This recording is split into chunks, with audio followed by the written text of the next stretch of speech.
Here we go. We'll see who jumps in with us here. I see several getting ready to jump in. Good. Wonderful. Welcome, folks, to the West Volusia group tonight. Seeing you're trying to get your audio working there, but welcome to you. Glad you're here.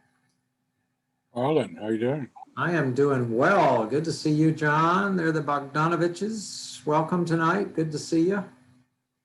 And Peter Schimpf, glad you're on. Here comes Richard, who's going to do our presentations tonight. We've got a good one this evening. Bruce. Yes, we do. Yeah. Here comes Bruce as well. Hooray. Wonderful. All right, Richard, looking good. My goodness. All right. Howdy. Richard? Hi there, John. Good to see you, man. I guess it's all, oops, I thought it was going to be all guys there for a while, but here comes Diane. So y'all hold it down. Looking forward to hearing you, buddy. Thank you. Yeah. This is going to be a good one. Good evening, Diane. Hello, how's everybody? Good. Doing good. Alicia's coming in. Diane, it's all yours for doing the welcoming and gathering, and I'll let people in. So. Okay. We've got about a minute to go here, I think, or should we start? Yep, we're doing well. Okay. Hi, everybody. Welcome to the West Volusia Realtor Real Estate Investors Group. We're glad to have you here. And as you probably know, most of you have been on these meetings before. Our purpose is to share information and to network and to build some relationships within the community and hope that people will find resources to grow their businesses. We're a volunteer group. There are 5 of us on the leadership team. Harlan Merriam, our leader. Claudette Hall, who I don't see on the screen right now, but I know she's here. And then there's John Beach and Ron Duvall, who is also not on the screen, and me, I'm Diane Fouts.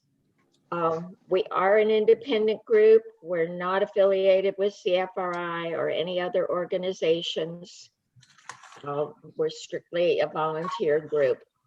And we're also not lawyers or accountants. And so we do ask that any information that you hear, we try to provide very usable information, but you do need to weigh it with your own accountants and attorneys in relation to your business and make sure that it works for you. In addition to our main meeting, which is on the first Monday, we also have a repair estimate meeting on the 3rd Saturday of every month at 9 a.m. And this is where we take a project that one of our members has done, a rehab, and we look at the befores and the afters, and we look at the costs and the strategies and the things that were unexpected, that were challenges and successes. Some of them are brand new members who are doing their very first one, and others are very experienced. So we try to tell it like it is. It's not glossed over. We show the good, the bad, the ugly, and generally what the outcome is and what the end goal is for each project. So we encourage you to join us 9 a.m. on Zoom on the 3rd Saturday. It's the 20th at Saturday, February 20th this month. And now I'm going to turn the meeting over to Ron Duvall. Ron, there you are. Ron has a story to tell us. Ron, you're muted.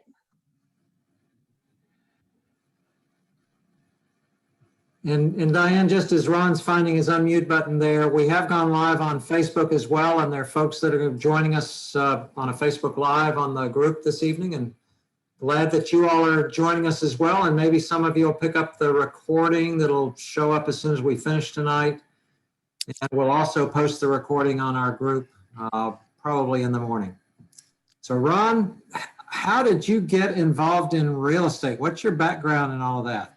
Well, it's really quite interesting. My wife and I are both educators, and I spent 37 years in as the school administrator in Orange County. My wife was in Seminole County. I retired in 2005, then went to work for UCF for 10 years. And my wife went to work at Stetson after her retirement. And so I spent 45 years in education and thought, I have enough education. I want something else now. I'm out of school. And so I decided to start investing. And little did I know, I needed a lot more education because I had no background in real estate or really a lot in investing either. And so I started in an entity, affordable home sales, in 2015, did nothing in 2015 and 2016, joined CFRI, and then got a lot of education in 17. I purchased my first house in 18, still have it. It's a rental, nice cash flow. Then I did my first flip in 19. I bought it March the 3rd. And I was a nervous rookie. It cost $150,000, but to renovate it cost $120,000. And so I was real nervous. I hired somebody else to kind of manage that. I was there every day and watched what they did, took copious notes, and I learned so much by that experience. And I made a really nice profit. I was shooting for $100,000 because I was being greedy, and I came up short, but I made over $75,000 on that deal. And that was my first flip. And then I thought I knew it all. So I decided to joint venture and do another one. And I got it from a wholesaler. And since then, I have flipped 5 houses, but I have acquired 12 rentals. And really in 19 to now. I just closed on a lease deal on Friday, and I got 8 doors. So that's kind of my experience. I would encourage anybody that's new. One, I know we're not a CFRI, but get with people and network. Ask lots of questions, guys. Don't be afraid to ask questions or ask for help or ask other people what they've done, what's their shortfalls, and what are their successes. Because I will tell you, I've learned a lot from my failures, and believe me, I've had some through this experience. But I find it very interesting and very challenging too. There's just, you learn something new every single day in investing. But it worked. We'll see. I'm gung ho to keep going. I am. I'm not going to slow down. I had somebody approach me today, and I'm probably going to look at possibly picking up 10 more doors. But I'm thinking, how am I going to finance all of this? So I find it interesting and fun, but I also find it challenging. And today's been a long day. I was up at 5 o'clock, and I was in Lakeland by 8:30 this morning, and I got home really about 5:30. So it's not something that, comes easy, but if you work at it, it'll be profitable. So it takes some work, huh, Ron? Yes, it does. Yep. And you found that other people are willing to help you? Oh, I'll tell you, I would have never succeeded in any of this if I didn't have a group of people that I could turn to. Some of you are on this call, but there's also a number of people. And I took a course, I had a coach. It was not cheap, but I'm going to tell you, I've gained all that back and more. So you have to look at it and do your due diligence, do your research. And there are a lot of good coaches around. There are. And even though I'm kind of settled on just one, I have gone to other coaches to get information. And my first deal, I was sitting beside somebody that I had just met, but I really did. And I was talking about comps in the area. And they pulled up and gave me all kinds of information. I've talked to realtors about it. So just network. That's one of the things that I think is so good about the group that we have here tonight.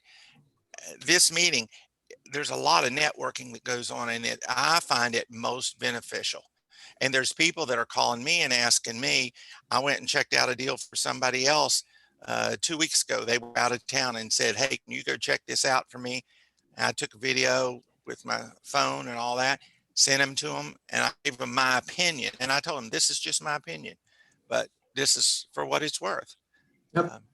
So I think that's all good. So your experience is people are willing to share and answer Oh yeah. questions and help you out and help you find the right things. If so assume that about people, and they'll tell you otherwise. But yep, and you got to learn to trust people. But thank you. You got quite a story from a school principal to a principal owner in a big business now. I'm not so sure about that, but it's growing. Yes, it is, and growing very quickly. And thank you for sharing that story. Again, welcome tonight. There are two things, and Diane mentioned these at the beginning, that we try to do at the West Volusia Group. And one of those is to build these kind of relationships, get to know other people, make some connections with people, so you have some people you can reach out to and maybe partner with. And I know that's happened with a number of us in this and other groups. And the other is to provide some real good, actionable information each time we get together, either in the repair estimate things on Saturdays or on the first Monday night here that we do is the West Volusia Group. And tonight we have an excellent speaker. He's not going to get on quite yet because we're going to spend a little bit more time just getting to know each other. I've got two polls for you I want to run, and then we're going to break out for a little bit into a breakout group for a few minutes. But let me run a first poll here. These are anonymous. And the first one just has one question, a yes or a no, and I'm going to launch it. And go ahead, if you're able to put an answer in as quick as you can.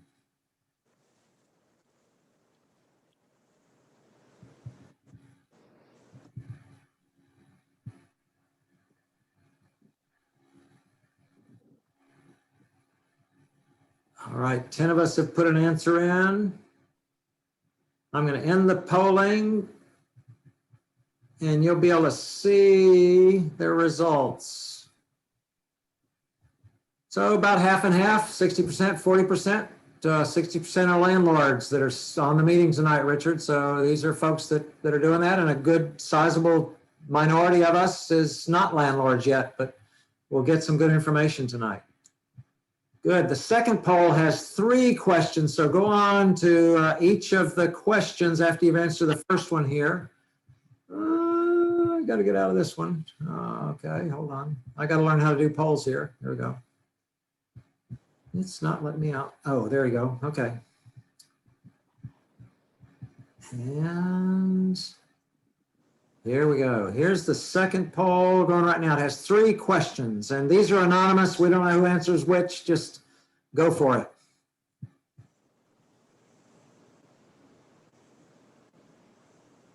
And the first one is multiple choice. You can choose more than one.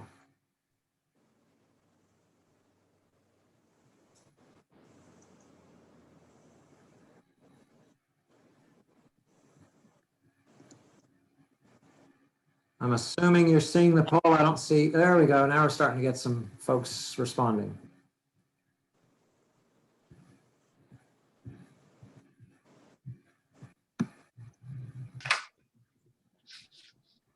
My submit button doesn't work. I don't know. It's not active.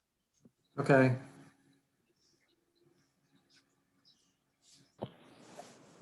Got 6 of us that have responded so far to at least one of the questions. Give you a little bit more time here. There's 7, 8. And it may not work on some of your devices.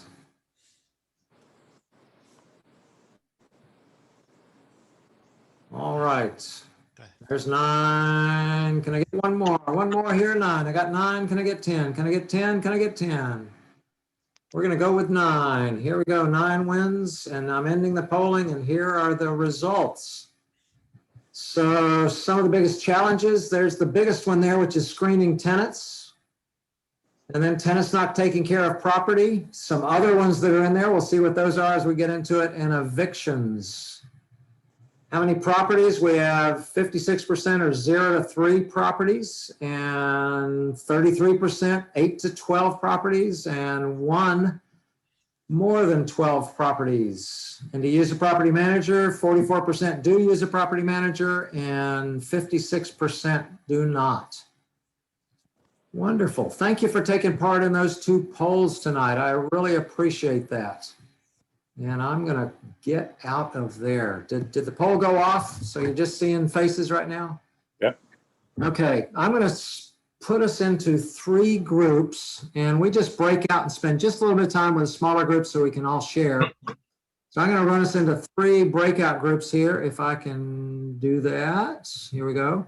And the 2 questions really for the breakout groups tonight are, the first one is, what concerns do you have about being a landlord? Even if you're not one, if you're considering being one, what are some concerns? The poll kind of brought some of that out, but flesh that out a little bit more with each other. What are some of your concerns? What worries you? What keeps you from doing it? Or what keeps you awake at night because you are one, whatever. But what are some of the concerns about being a landlord? And then the second question would be, and I'm going to move a couple of people around here. The second question would be, what are some of your experiences, good and not so good, at being a landlord? And we're going to provide 10 minutes for the breakout rooms, and then it will bring you back automatically at about 10 minutes in there. So 10 minutes in the breakout. You're going to be in one room with 3 or 4 people. First is, what are some concerns you have about being a landlord, particularly these days, maybe with COVID on? And then second is, what are some of your experiences, good and not so good, that you can share with the others in the group? So here we go. The rooms are opening, and unmute your mics and join in the conversation.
I'm going to see if you are still hearing me that are on Facebook Live here. We're out into a breakout room right now, and it appears that you can. So we're just talking with each other. Maybe you can look at your experiences and put them in on the comments section that's here, and we can just have a conversation on the comments there. I see that there are several of us on this evening.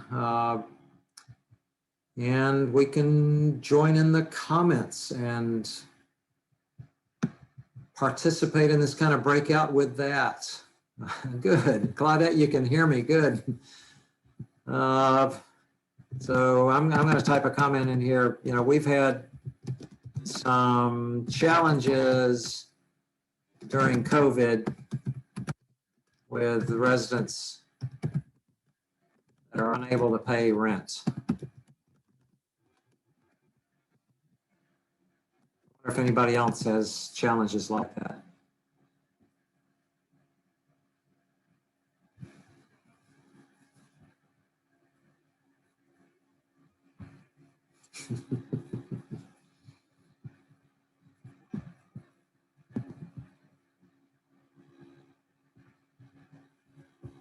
Hey, well, it looks like it's just you and me, Claudette, on here right now, and that's okay. The other group has another 6 or 7 minutes here, and we'll be fine on the Facebook Live right now.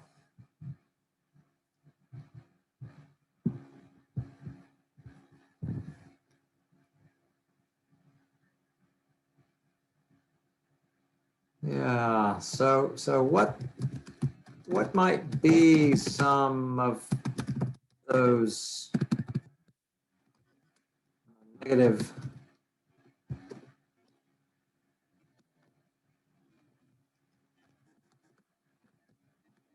you anticipate, Pauline or Claudette?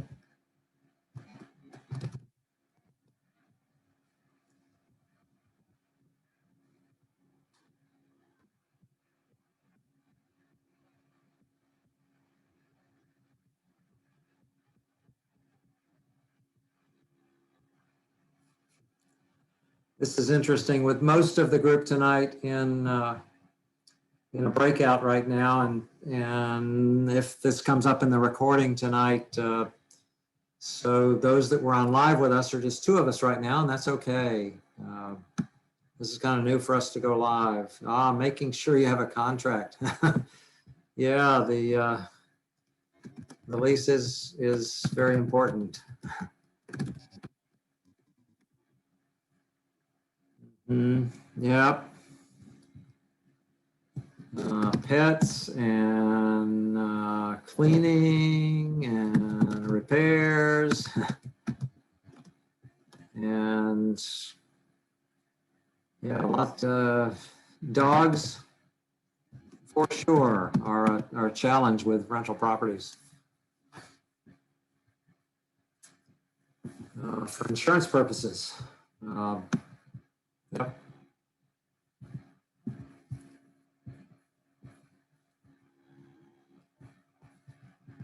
I'm seeing they have 5 more minutes in the breakout here, Claudette. So we're still going to be just talking with each other on Facebook, and that's okay too. Yeah, subleasing the property. Yeah, insurance is a big piece here. It's a way to mitigate the liability insurance, and also just the property damage and what are your deductibles, and to make sure that things are covered. I had a friend that got caught up in the tornado that hit into land back this summer, just 2 months into owning a property, and the tornado goes right over the top of his rental there. Took trees out all over the place. Yeah, you got to kind of make sure you understand your insurance.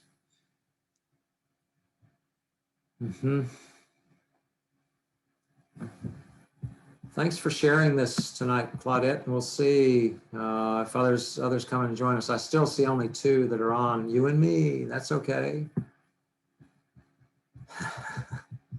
Yeah, he thought that too. He's come out very well. He had a good insurance policy, and he actually now has a new roof and got painted interiors and exterior because the tornado really damaged the exterior paint. And he got 2 new floors in the property. Trees, the cost for the tree removal. So, Paula is still on. All right. Okay, maybe I can't count. Hey, Paula. Yeah, so insurance is a big thing. So why would we want rentals in the first place?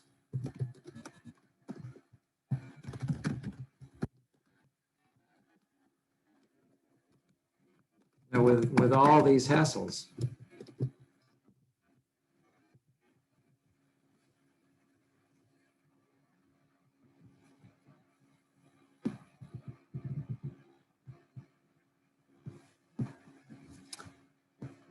Just curious what our thoughts have been on that. Why we would want rentals. Create financial freedom. John Atkinson's here. And you can just listen in, and that's fine, John. No problem with that. Glad you're on.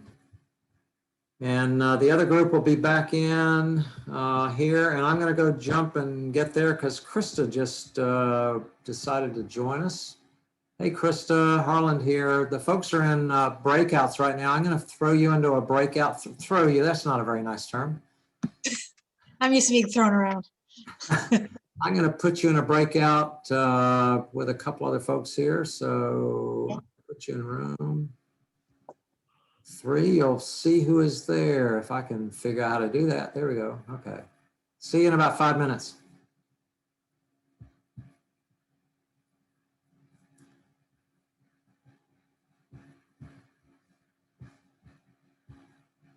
Yeah, so creating financial freedom. So we accept the risks of rental properties and the challenges with managing them over the years because they are a path to financial freedom. Yeah, that I agree with you. That's why I've gone to multifamily. So there are a lot more to build that wealth over time, as well as serving people that need good rentals and need good landlords that treat them right. Yep. Yeah, create our own economy. That's a good term there, Claudette. We really do. We have a lot more control over a rental as an income or an asset, an investment than we do over buying a stock or a mutual fund for sure. It does mean some more responsibility we have than just owning it and letting it sit there and do what it does, but we get a lot more control to create our own economy. I like that term you have there. So again, we're in a kind of a holding pattern here. There you go. I agree with you, of course. It's a wonderful opportunity to serve people, to provide them a good place to live, and to be the kind of landlord that does it with integrity. I mean, I get a benefit just by doing that. Yep.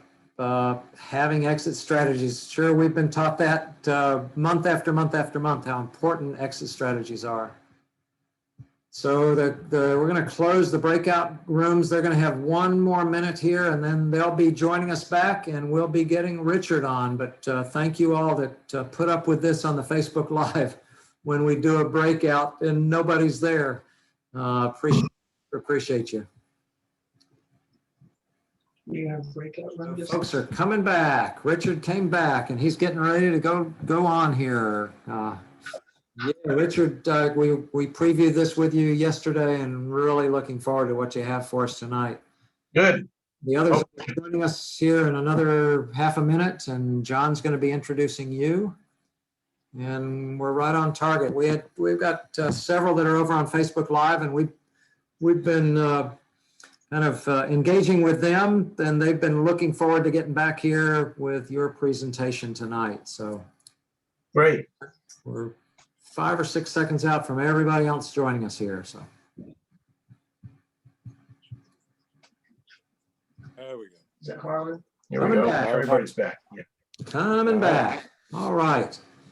And we've got several people that are joining us by Facebook Live tonight and Hello. watching here. It was an interesting time with just me and them while y'all were in the breakout rooms here, and they were commenting about reasons why they're concerned about having a rental, and then reasons for taking rentals on, even though there's some challenges with that. I'm going to recommend everybody but Richard and John go ahead and mute mics there, and then we just won't get some of that feedback that we get sometimes. And John is going to introduce Richard to us tonight, and he's going to take off and go with us with our program this evening. So John, take it away. All right. Well, good evening, everybody. We're really fortunate tonight to have a speaker talking about something that's close and dear to all of us, and that's landlording. And our speaker is he's an experienced as well as a trainer. Fortunate to have him. He's been a licensed real estate broker associate in Central Florida real estate for over 35 years, and he focuses on helping investors.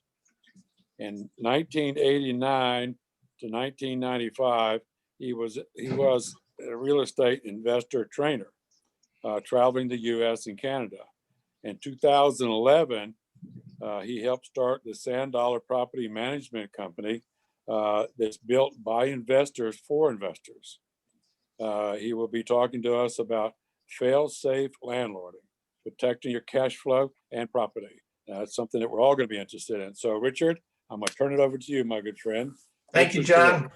All right, let's set up the PowerPoint. Your screen share. Whoops. Oh, yeah, I got screen share, right? And don't mess it up now. They got a screen share. Alright. They gotta give you screen share. Move that whole thing over. All right. Yeah, Whoops. that's all right. They got a screen share. Share the screen. Click Okay. on that I'm gonna share the screen now. and Okay. make it, Oh, it's not appearing. which one? It's not another one. Nope. Show all Okay, show windows. all windows. All right. All right, here we go. Let's see what we got here. Okay, share. We're getting there. Yeah, but you, Let me see All what- right, you got it, Richard. do you see the, Right. do you guys see the sidebar? They do, so. You see the sidebar? All right, let me see if I can take it out. Nope.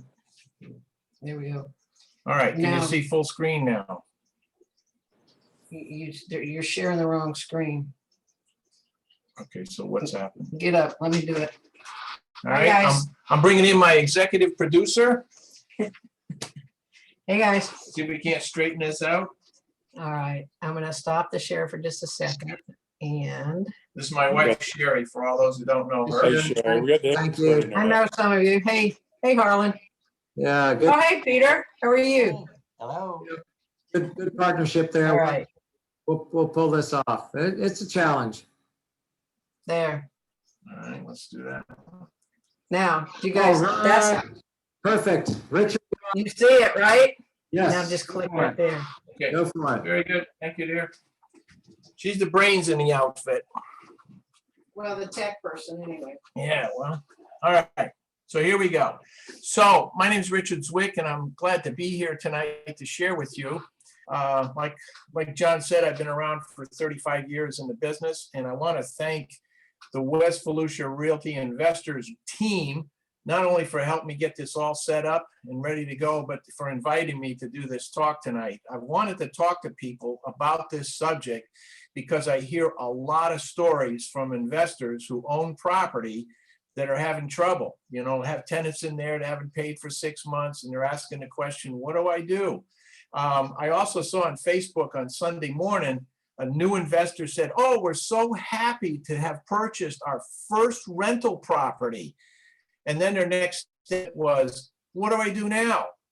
And it's like, okay, so that's obvious to everybody. What do you do now? And I've dealt with investors over the years, lots of investors who have bought property with no inspections, ended up with a disaster on their hands and had to put in new septic systems, people in the properties that aren't, paying, but they were told they were paying. All kind of situations like that leads me to believe there's no good resource for landlords, do-it-yourself landlords, to get the right information to be able to set up a fail-safe system so that they can protect themselves against all kinds of things, and especially right now in the pandemic.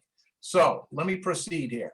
So this is for you, even if you have no experience or you got 147 rentals, but you want a monthly cash flow financial fortress.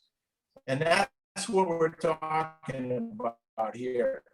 And I'm talking from the very beginning that this is a business, not a hobby.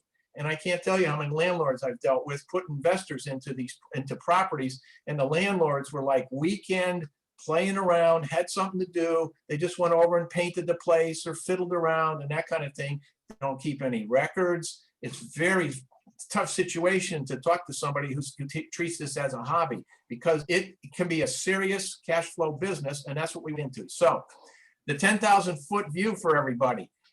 Americans are generally have almost nothing saved for their retirement. So you work 30 years and you hopefully can save something.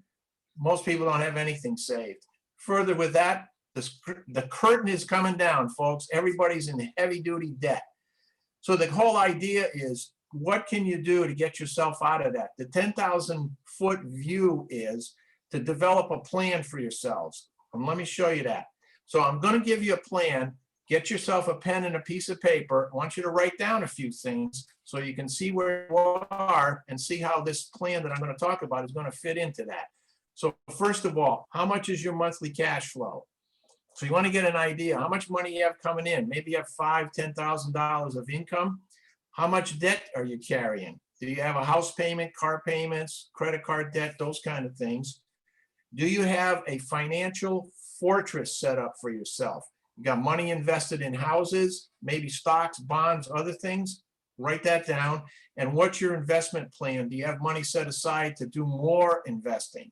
So those are some things to think about that's going to help you to put together a fortress that's going to take you through bad situations, bad economies. I've been through 3 downturns in my career in real estate, and all of them have been money makers for me. I made a lot of money, working in the downtimes. In fact, I made more money in the downtimes than I did in the uptimes. So you want to take a look at these and see if rental real estate, cash flow real estate is going to fit into those plans.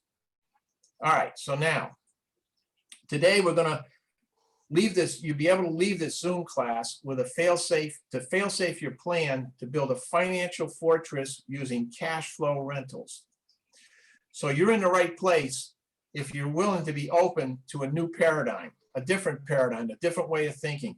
So many people, like the kids that bought that rental that I saw on Sunday on Facebook, it's like very exciting. Maybe they went to a seminar and they were out there, getting all excited about what to do, but they don't have any plan for it. It's just like a fun thing to do. We got to have a fun rental. We're going to have so much fun with this rental.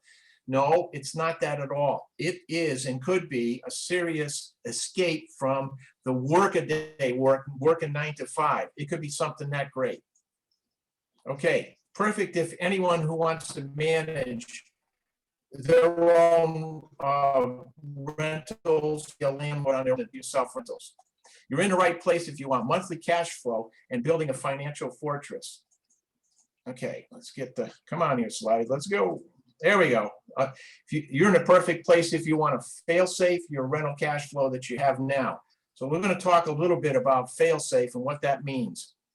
Come on, baby, let's go. So who am I? I'm Richard Zwick. I got 35 years, as John said, in the business, 10 years in property management. I am an expert in deals such as retail, foreclosure, short sale, REO, creative financing deals, and I help conceive and start Sand Dollar Property Management, and that company in the last 10 years has only had 1 eviction. Now, why is that? Because we failed safe the company when we started it, and we did some things that I'm going to share with you that should help you to improve what you're doing already with your rentals. I'm a realtor. I've been there, done that, like I said, in 3 economic downturns in Central Florida. Anybody remember the RTC? Give me a little, so John or Ron, do we have you there? So can we get a little feedback from everybody? Anybody remember the RTC and remember what it was?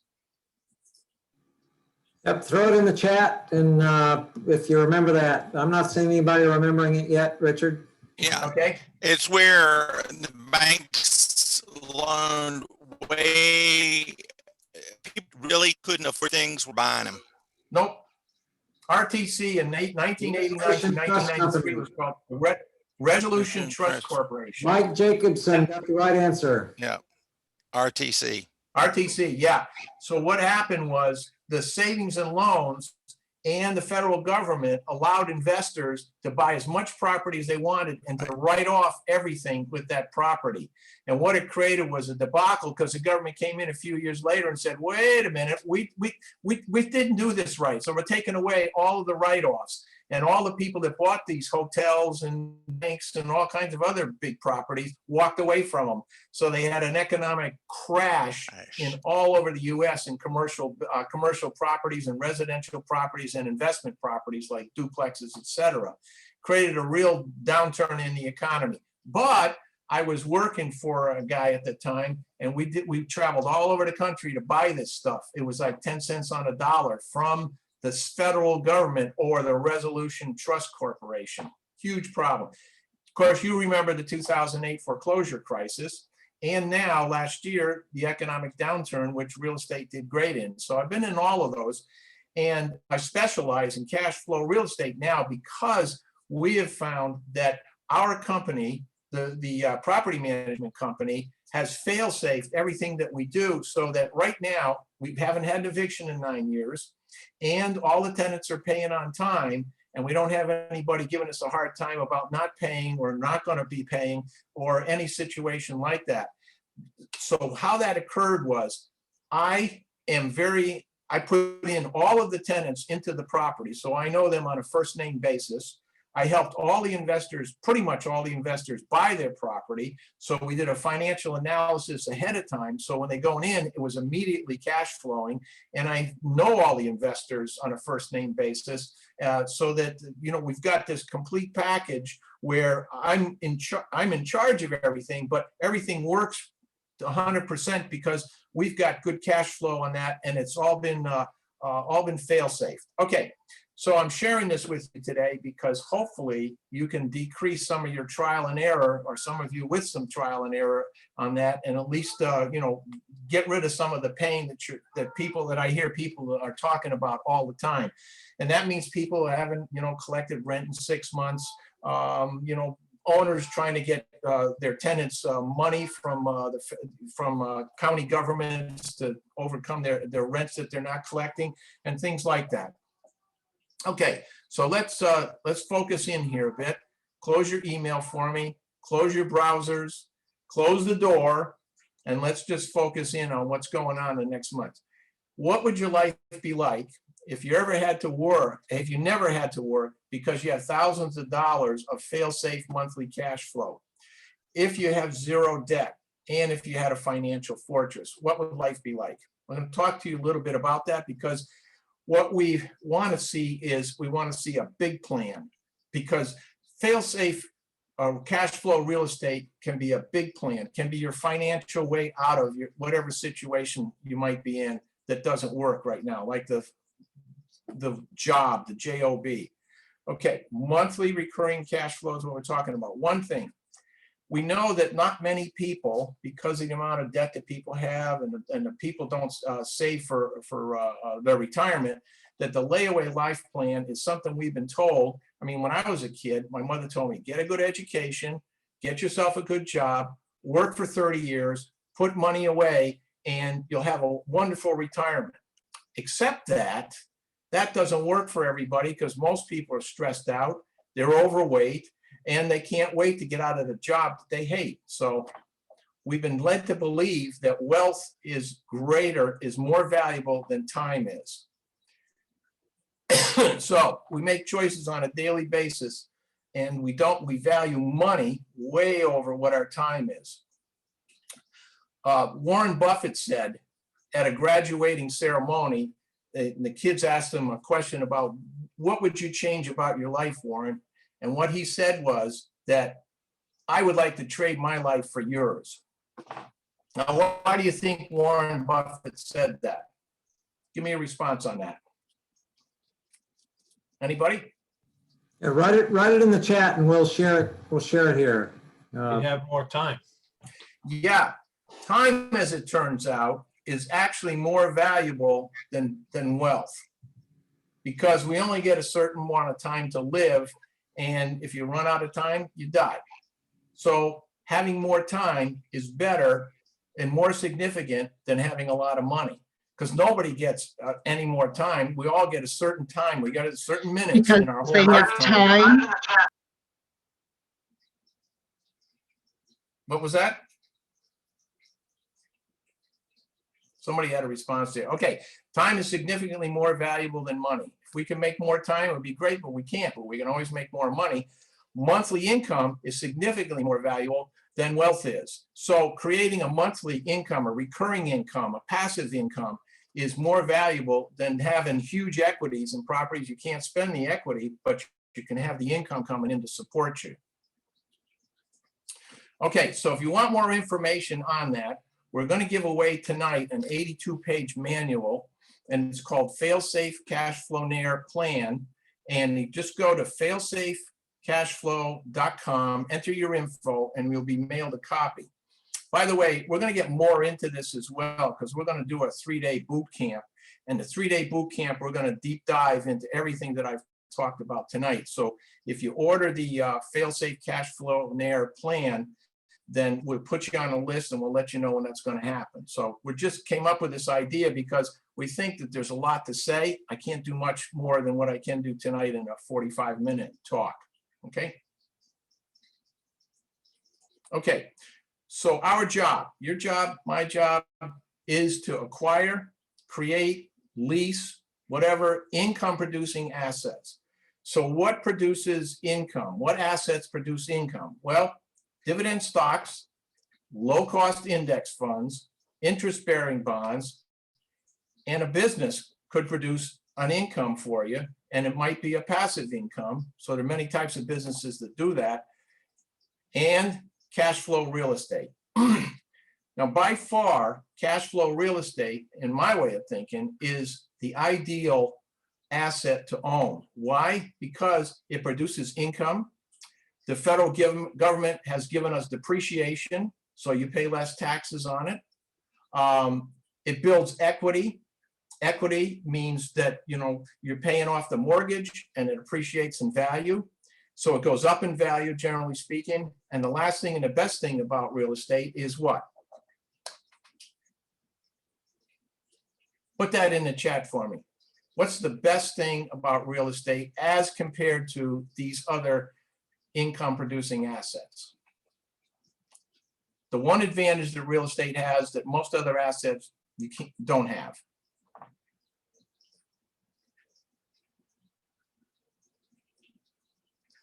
Who's got something?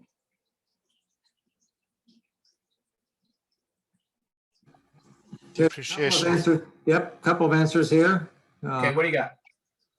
Leverage, There appreciation, you go. tax benefits. Okay. The biggest one is Can't obviously leverage. disappear. Yeah, okay. What's that? It can't disappear. Yeah, that too, yeah. Stocks, bonds, all of that can disappear, but real estate can't. But the biggest thing obviously is leverage. When you buy it, you can leverage it. So, you know, if you bought a piece of standard income producing real estate, 20% down will do that, and you can leverage 80% of the value of the property. And the other thing that's great is you can go back and refinance the property, pull some money out and buy some more real estate. So real estate is probably the best investment anybody could make. And so you want to treat it as a business. You want to treat it as a serious enterprise and use it to build a lifetime of income. Okay, so let's dig a little further into this. What do you need to have cash flow real estate? Well, you need a long-term plan, not a short-term plan. So you keep the real estate for 5, 10, 15, 20 years, or maybe give it to your kids at the end of your life, will it to them. It's got to be an informed purchase, which basically means that you can't just go out and buy any house and rent it out and expect to make money on it. So let me give you an example. Several years ago, we had a realtor from our office call me and say, hey, I just sold a guy an investment property and he needs a property manager. Would you go over and take a look at it for us? So, okay, so we went over and took a look at the property. It was in a beautiful neighborhood in Sanford, check. It was a nice looking property when you drove up to it, check. It had a screen porch, check. It had a fenced yard, check. It had 2 bedrooms and 2 baths, check. But what it didn't have was a garage. No place for the tenant to store anything because they took the garage and turned it into a 3-bedroom. See? So in that situation, that was not a highly rentable property because every time we put it on the market at the market level for a 3-bedroom, 2-bath house, people came over and they were sorely disappointed. They'd walk through it and say, oh no, where do I store my stuff? I have no place. It was like a 2-foot little area in front of the 3rd bedroom to put things. They couldn't even put a lawnmower in there hardly. They couldn't put their car in there. You know, when people rent a house, they bring all their stuff with them, and where do they put it? They put it in the garage and don't park the cars in the driveway. I mean, that's typical for Central Florida. And so we had a tough time, you know, trying to rent that house and help the guy with his cash flow. So if the property would rent for like $1,200 or $1,300, we couldn't get more than $1,000 for it. Sometimes $900 for that property. And that was the reason. It wasn't a highly informed purchase on the part of the realtor because he didn't know much about rental property. Okay, the other thing is rent-ready repairs. Properties, when you buy them, they a lot of times need repairs. And we do repairs according to what the market will bear in terms of repairs. So we don't put in granite. We would put in another type of countertop that's suitable. We wouldn't put in all tile floors necessary because today you have this really hot vinyl, you know, the brown vinyl strips that you put in, which is everybody's using that today.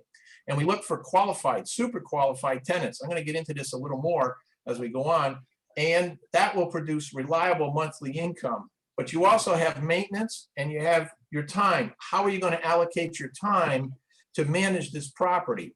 Can you get extra time to be able to go and collect money, rent from tenants, put tenants in, manage the property maintenance, all of that together? Okay, let's talk about that.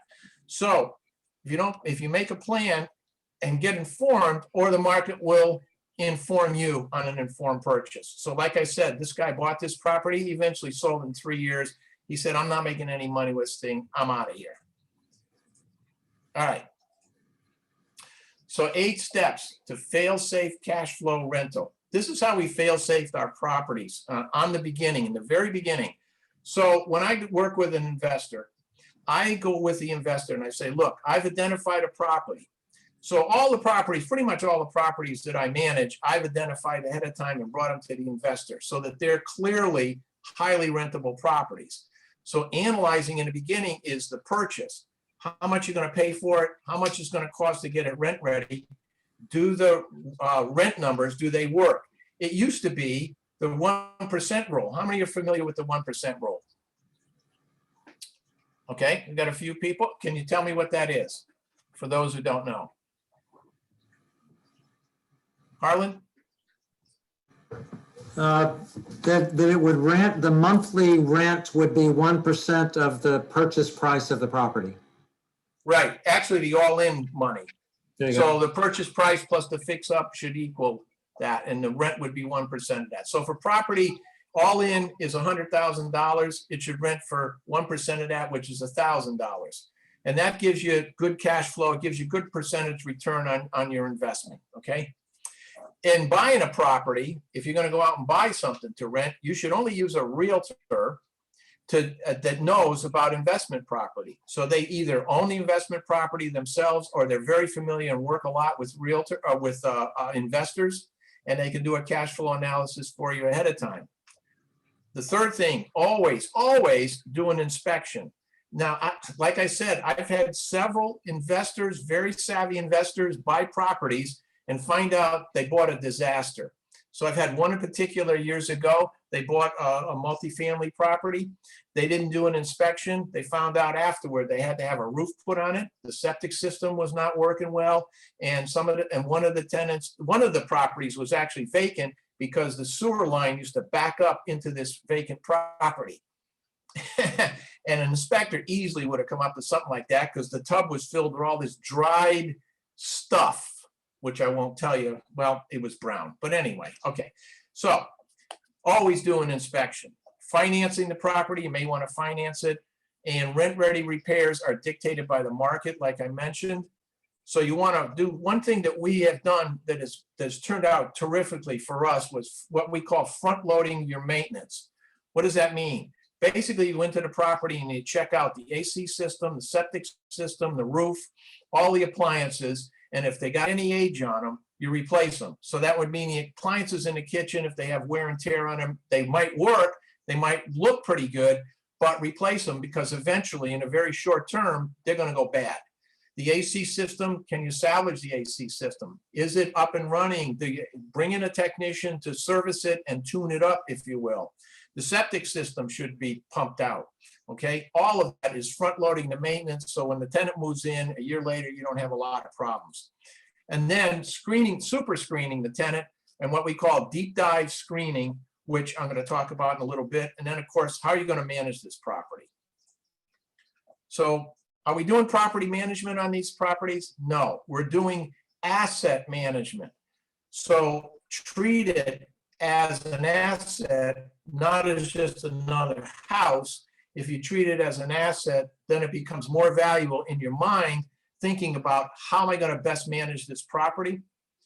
How are you going to best manage your time, your cash flow, and your physical property? So the physical property is going to dictate to you how much cash flow you're going to get and how much time you're going to get. So you don't want to buy a property that is built in, say, 1924. Because 1924, they built properties different ways. They built them as usually as wood frame houses, which can have termites in it.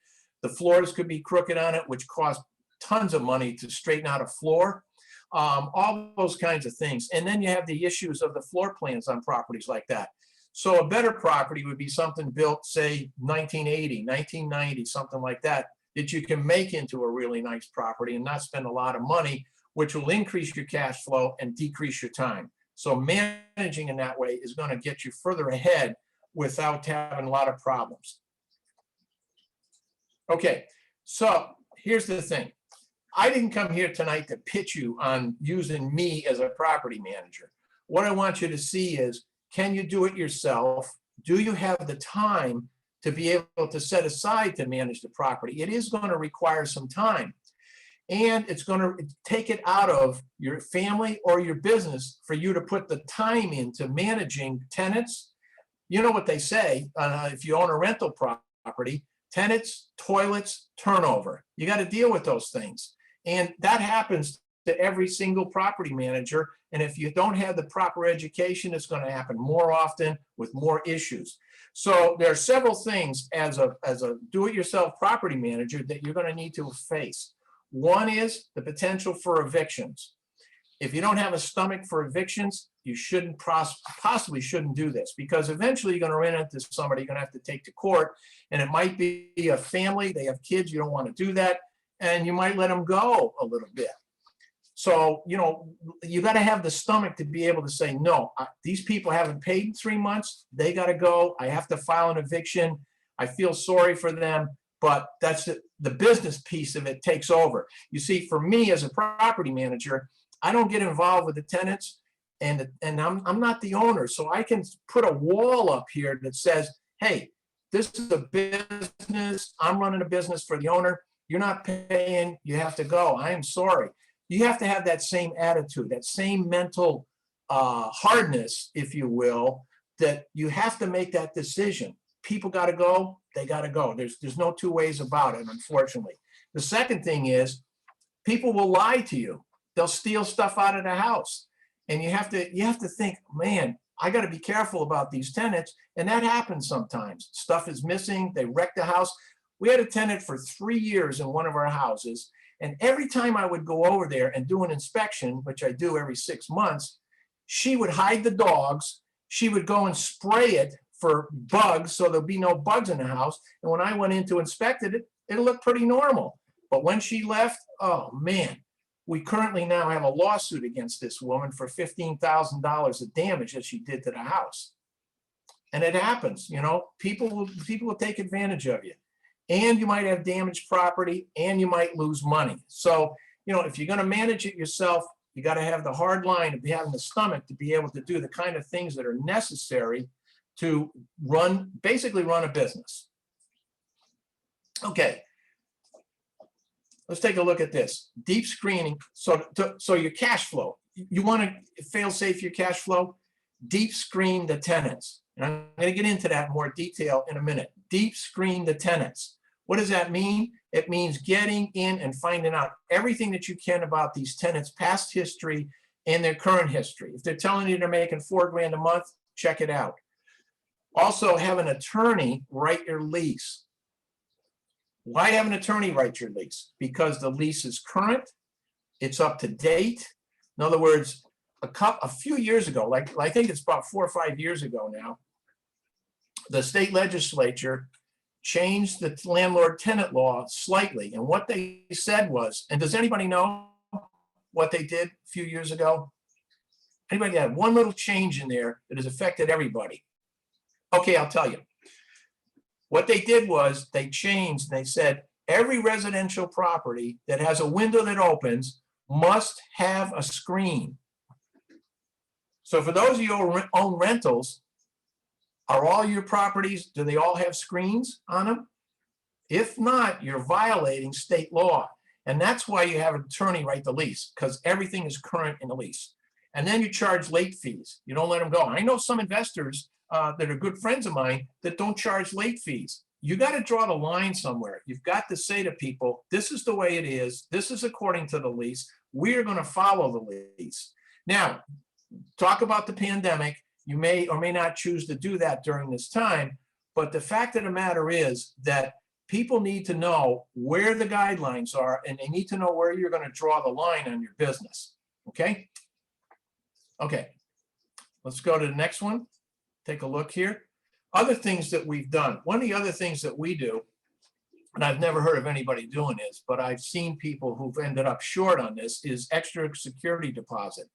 So when we put a property up for rent, say $1,000, just for a round number, we always charge 20% more on the security deposit.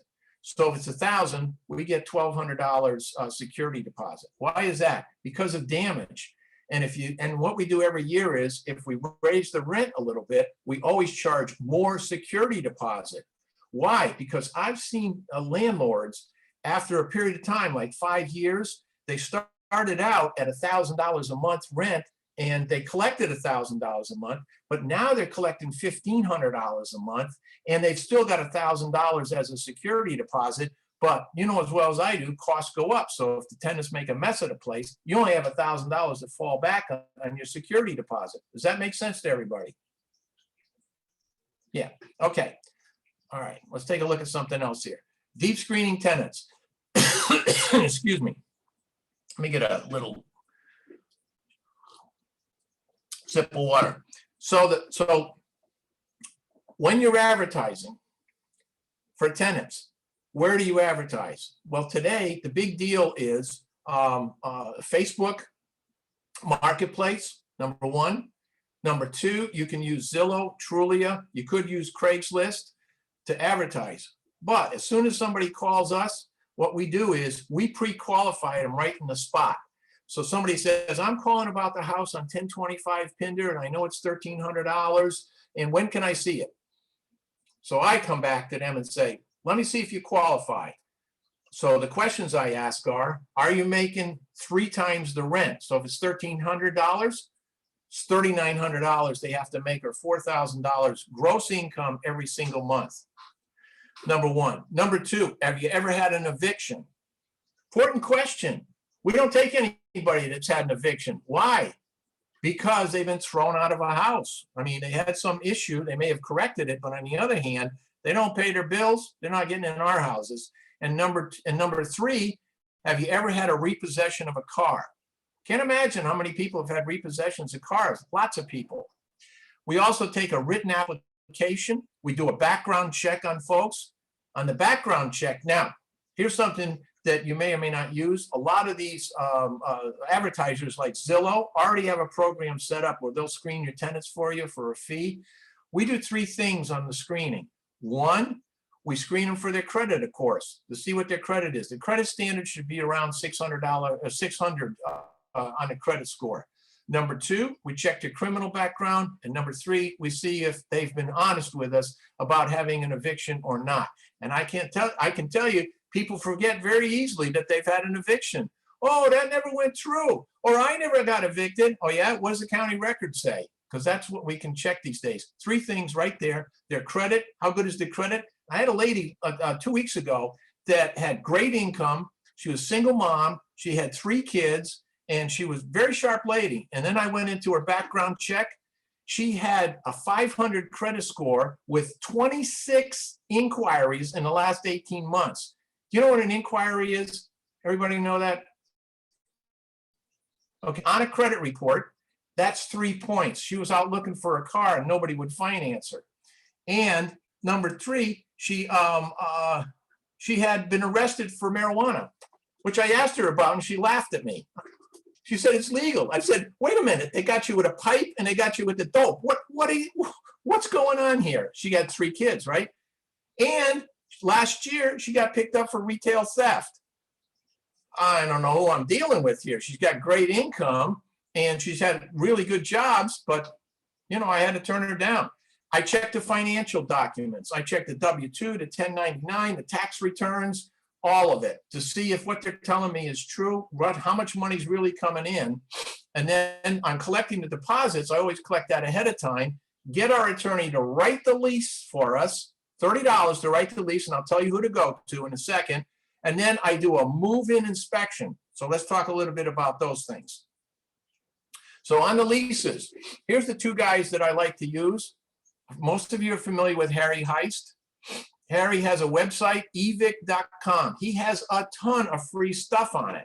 It's absolutely amazing how much stuff he's giving away. You can get your three-day notices, you can get your 7-day right to cure, everything. And Jeff Wilkins also is another attorney. What I like about these guys is what they do is they will write a lease for $30. And if it comes to an eviction and you're using their lease, their price for the eviction is $3.99 plus filing fees. That's a really good deal. And I have a current lease that's up to date every time. So we go to the extent of having them write a lease for us for every new tenant that we put in. It's really, really saved us a lot of time. It's a 13-page lease. It's really complete. And if it comes time to, you know, when I have to talk to the tenants about doing something, it's all in the lease. All right, take a screenshot of that, or we'll make this available to you. All right, so late fees and 3-day notices. Are you using a 3-day notice?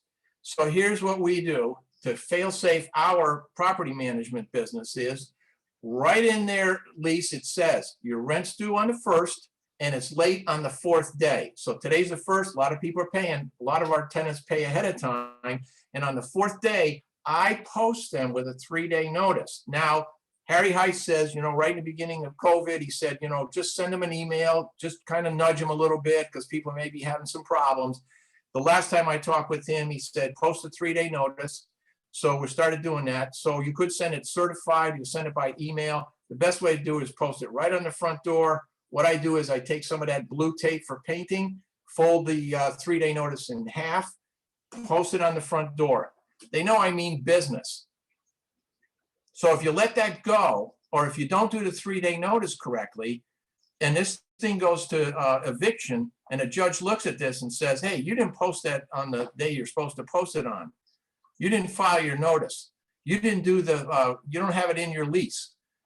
You could throw it out of court, and you could have a tenant in your properties for 3 to 6 months before, you know, you get rid of them. So what we do is we charge late fees, $75 on the 4th, plus $10 a day, $75 to post it on their front door. And once they see that $150, $160 extra in their rent, they pony up the money, they never late again. It's just, it's running a business, guys. It's the way to do it so that you don't have problems down the road and tenants don't take advantage of you. All right. Let's take a look here. So, fail-safe property protection, front load the maintenance as we talked about, regular AC, septic, and roof maintenance. And things we do with our AC systems is we send the tenants the air filter. Why? Because several years ago, we put in a brand new system in a tenant's house. It was their 2nd year. And we told them, you got to change, make sure you change it. Here's where you change the filter. And we went back a year later when they were moving out, and the coil, the AC coil inside in the box inside the closet in the house was leaking. Cost $375 to fix. And I said, are you changing the filters every month? She said, oh yeah, we're changing the filters every month. And I pulled out this filter and you couldn't even see through it. It was so bad. It was covered with dust.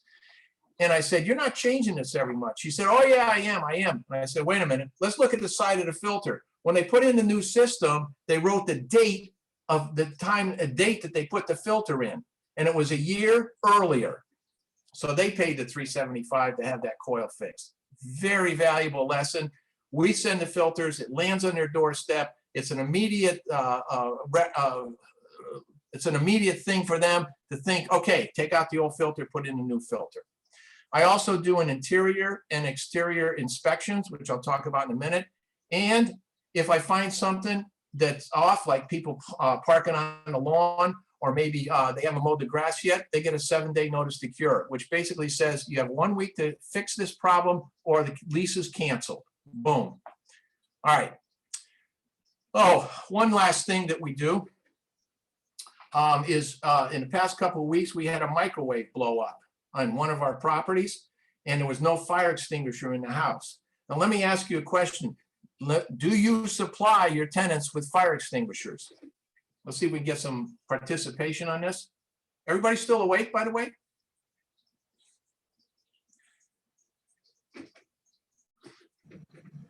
So in the chat box, do you supply fire extinguishers for your rental properties? But yeah, do you supply extinguishers for your properties, fire extinguishers? Got some yeses and some nos coming in. Okay, so we had a conversation with our attorney about that, and I think it was Harry Heister, maybe Jeff Wilkins. And they said, if you supply a fire extinguisher and there's a fire in the house, guess what? If there's a lawsuit, who could be held responsible if that fire extinguisher fails and they have a fire?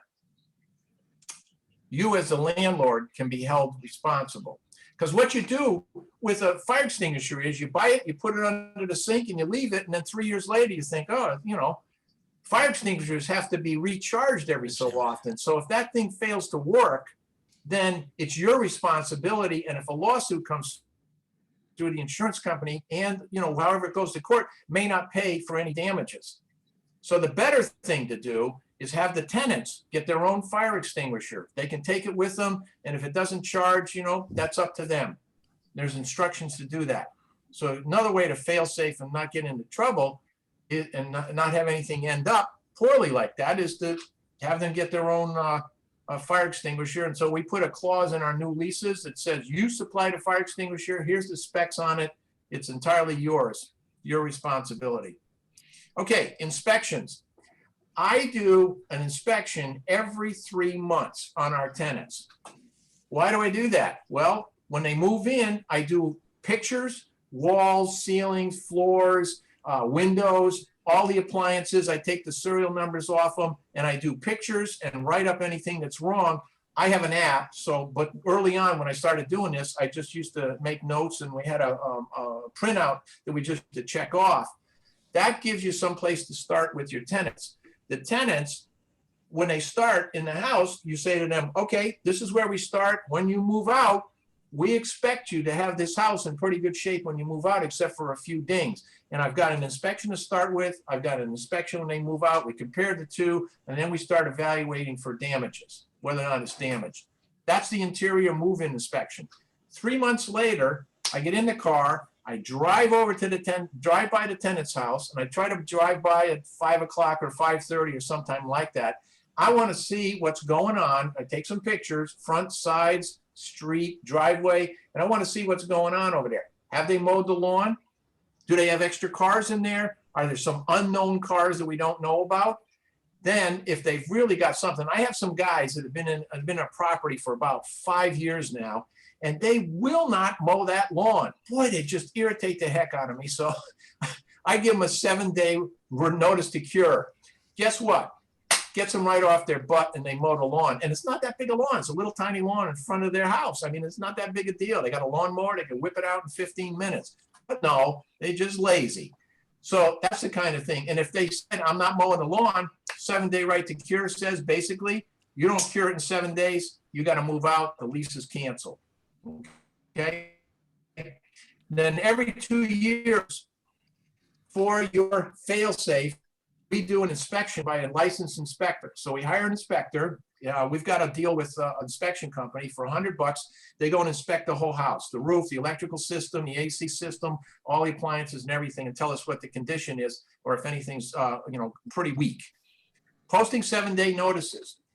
Doing that allows you to be able to take control of what the tenants are doing. They got junk in the yard and stuff like that. You give them 7 days to get rid of it, or you move ahead. So our friend Tim Davis, who a lot of you know, runs a big management company. He's been able to evict one tenant starting with a 7-day notice because a guy built a shed in the backyard without a permit, and they finally went in and evicted the guy.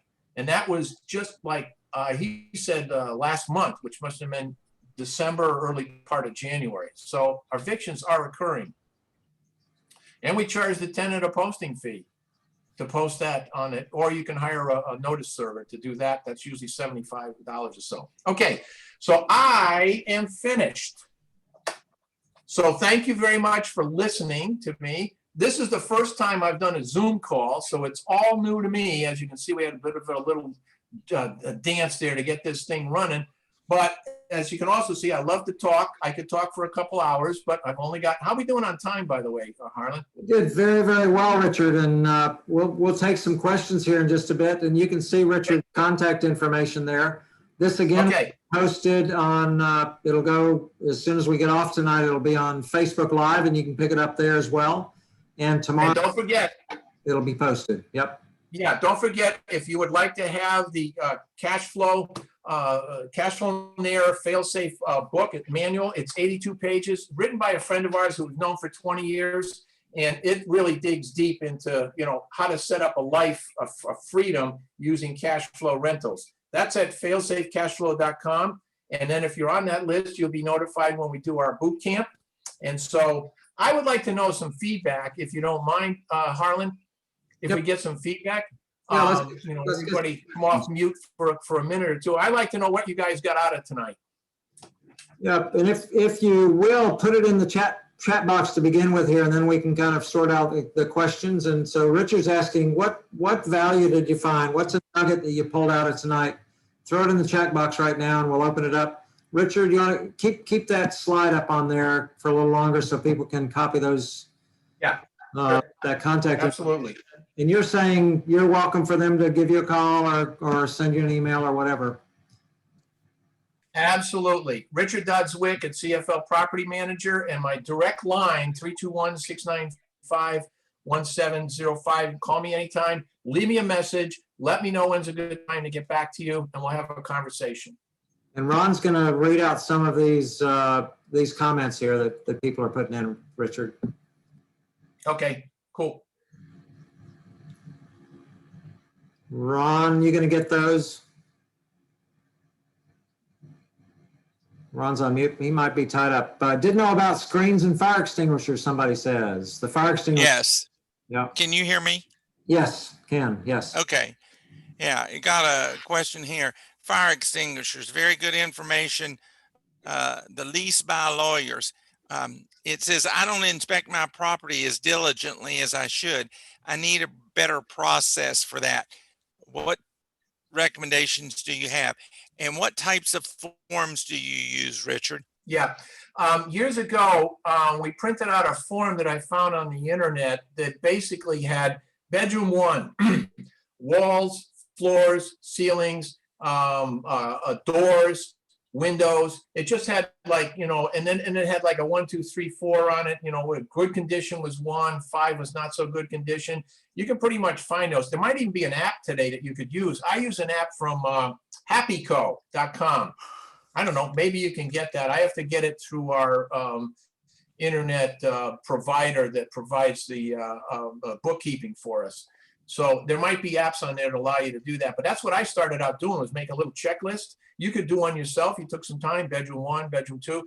We want to get a complete inspection interior-wise to find out how this house is doing. I would tell you, 6-month inspections, people are like, okay. And it says it right in the lease. I tell them ahead of time, I'll be back to do an interior inspection in 6 months. And I've had people go, what? I've also had a lot of investors say, I haven't seen my house in 3 years. Well, you're not protecting your asset. So, that's my recommendation. You find something at least temporary, but take a lot of pictures, because you might need it for proof if you have to go to court and evict these guys. If they're bad tenants. I got another comment here. Excellent presentation. Fire extinguishers issue about liability on whom? I think it's the person that bought the fire extinguisher. Is that correct? The owner who owns the fire extinguisher. So if the tenant owns the fire extinguisher, it's up to them to get it recharged or tested every year. And, rather than you doing that as the owner, put the onus on the tenant, and that'll keep them more aware of what they're involved in. And it keeps you out of trouble. I know. Ron, we have a question from Facebook here from Daniel Romero. What's your thoughts on 4-unit properties or fourplex versus 4 single-unit properties? I like the multifamily. Now, let me throw some. I do broker price opinions for mortgage companies, so I get to see a lot of properties. I go in. It's like an appraisal. It's like a mini appraisal. It's called a BPO. Anyway, a couple months ago, I went into this property which had 2 duplexes on 1 lot. Okay, so it was 2 bedroom, 1 bath. So it was 4 bedrooms in 1 duplex and 2 baths 4 bedrooms, 2 bath, and was laid out really nicely, close to UCF. But here's what the guy did, and I thought this can't be legal, but he doubled the number of bedrooms by cutting up the duplexes. So instead of 4, 2 duplexes here, 2 there, 4, it had 8, and he was charging $500 per bedroom. And the cash flow was like mind-boggling. So yeah, I like these multiple units because that's a possibility, and that's probably a future for a lot of people. You don't need a lot of room, all this stuff about tiny houses and that kind of thing. These were single people living in there, and they had a bedroom, they had a kitchen, and they had a bath. So, and on a multi-unit, you could finance up to 4 with an FHA mortgage, with instead of 20% down, you could get it for 3.5% down, live in one side, and then a few years later move out of it, and you've only got in for 3.5% down. That would be a killer deal. Ron, any other questions on? Yeah, I had a comment here that I wasn't aware of the lawn mowing is a tenant responsibility. I think that depends on what your contract is and what it says. Okay. The assumption in Florida, when I first got here like 36 or 7 years ago, I rented a place in downtown Orlando on Mariposa Street. It was a nice little house, and we were like, oh, this is great. And I said, who mows the lawn? The guy looked at me and he said, you mow the lawn. Everybody in Florida mows their own lawn, at least in Central Florida. So I was like, dang. So I went out and got a lawnmower and fussed around. But the assumption is that on tenants, take care of the lawn. Now, that could be good or it could be a curse. I have had tenants who just like mow the lawn. They run the mower around, but they don't do any trimming. The bushes are overgrown and there's, grass hanging out everywhere. So it's not that great. What I recommend is for the tenant to get their own lawn guy, come in and do it, maybe $30 or something like that, and have them take care of it. But certain situations don't work for that way. If the property's in an HOA, you have to take care of the lawn. Sometimes you mow the lawn yourself just to comply with the HOA. But the general assumption is that all tenants who rent houses mow their own lawn. We put that into our lease, and then if we need to, we change it out, and the owner does that. Now, I've got a lot of owners who hire a company to mow lawns, and that just keeps everything really nice. The tenants don't have to worry about it. Other questions? Pop up in that box. And we'll bring them up. Yep. The ones I've got a lot of repetition about the fire extinguisher, liabilities about that. I know for me, Richard, some of the municipalities, they'll come by and they'll do an annual inspection. You have to have a license to rent property in that particular area. And I always tell the tenant, make sure that your smoke detectors are working, make sure that your fire extinguisher's been recharged. I don't personally do that, but I put that in writing to them and let them know when the city inspector is coming by. Yeah. Yeah, we haven't had any issues like that. And what we put into our lease is that any replacement, like light bulbs and batteries for fire extinguishers, anything under $50, the tenant takes care of that. Right. And, even though that's in there and they're supposed to do it, when I do that 6-month inspection, guess what I find? Yep. I find smoke alarms with no batteries in them. So, you do get that kind of stuff going on, but I can't imagine anybody living in a house. And the last one I did, had a couple of kids, and I said, gee, what are you guys doing here? You got 3 smoke alarms that have no batteries. Oh, we haven't gotten around to it yet. I said, you got kids living in here. If something goes haywire in the kitchen, you get a fire going, they'll never know it. Oh yeah, I guess you're right. See, that's the inspection part of it. 6-month inspection, you can find that kind of stuff. One of the things that I do with my tenants that I would recommend, I just do a little note, and it's a fold over, and I do it as a letter. It's like a card. It's no bigger than a postcard once it's folded. But when daylight savings time changes, I let them know, and I put in there, please change the batteries in your smoke detectors. Yeah, that's a good idea. I like that. So we have a few more minutes tonight, Richard. If folks want to open up a mic and just, because a question's on their mind and they don't want to pop it in the chat, ask Richard a question or make a comment tonight. Make sure they're all good comments. I Yeah, was going to say, I've got a bunch of good comments here. Great information presentation. Thanks, Richard. Good, I like that. My ego needs that once in a while. there you go. Looks like Yeah. Richard, excellent tonight. Thank you for Yes. spending this time getting ready for this. I know folks are going to look forward to whatever else you have to share with them, and you've made yourself available with your phone number and your email address there. And I know you're the kind of guy that absolutely would welcome people calling and asking a question or learning more. Yeah, you know, after listening to a lot of Zoom calls this year, I heard a lot of people that, you know, were basically having a tough time dealing with their rental properties. And I said, geez, you know, I'm a property manager. I'm in this every single day. I'm doing this every day. I got some stuff I could share with people. So why don't I go out and try to share it? And this is really the first shot at it. And I'm glad that people are happy and have gotten something out of it, because I think that, you know, the more help I can put out there, the better it is for my business. Because some people will just say, okay, come and manage for me. You know,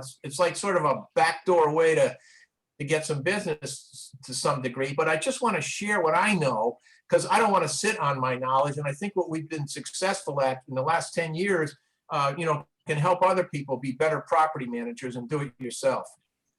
Yep. Again, thank you. Richard, Yep. Thank you Richard, everybody else for yeah. coming on tonight. John, you got a question or a comment? Yep. Yeah, I thank Richard for coming and sharing with us tonight. We really appreciate you coming and talking to our people. I found the presentation excellent. I picked up a lot of good information. I do manage my own property, as well as you know. And fortunately, I have not had to do any evictions, but I do a good screening process, just like you were mentioning there. But you had a lot of good information you shared. We really appreciate them coming and sharing that Great, with us. my pleasure.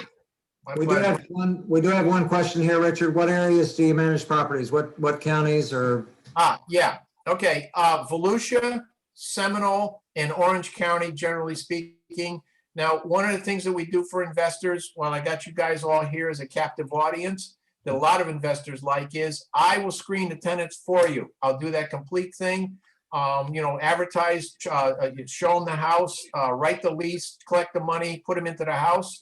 And that's something that we do, we call tenant placement. I will go a little further for that. I've got a friend that I've done some placements with him. He's got a place over in Claremont, which I don't normally go to, but I'll make an exception in that respect. So yeah, I'll go a little further out for the tenant placement. Okay. Diane, unmute there. And again, when is the repair estimate this month? It is Saturday, the 20th at 9 a.m. Okay. And so That's something that we do this month. yep. So that will be, every month. yep. Then that'll be up on the Facebook group, and in other ways, we'll get information out on that also for that. So we'll look forward to that. We'll do it on Zoom and Facebook Live as well. Again, appreciate everybody getting on tonight, and some folks on the Facebook Live had some additional questions, and I would just encourage them to use that phone number or email to Richard and ask the question directly to him, or make a comment back to him if you appreciated what he did tonight. So we'll see you back in a month, the first Monday night in March, and my guess is that March 1st this year. This isn't a leap year, so it's March the 1st. It is. All right, so we'll see you back on March the 1st at 6:30 and on February the 20th at 9 o'clock in the morning for a repair estimate. And once again, Richard, thank you very, very much for being with us tonight and bringing such very helpful, good information and some good context here, such as the attorneys and the others that you shared there. So with that, we're going to. Thanks, guys. Thanks for having me. Well Absolutely. done. Thank you. Thank you, Richard. All right. We'll Good night, close up. everybody. Good night. Take care. Good night. Bye-bye. Good job, Good night, Richard. all. Thank you. Thanks for Appreciate coming. it. Thanks for everybody for being here. Bye-bye. Good night.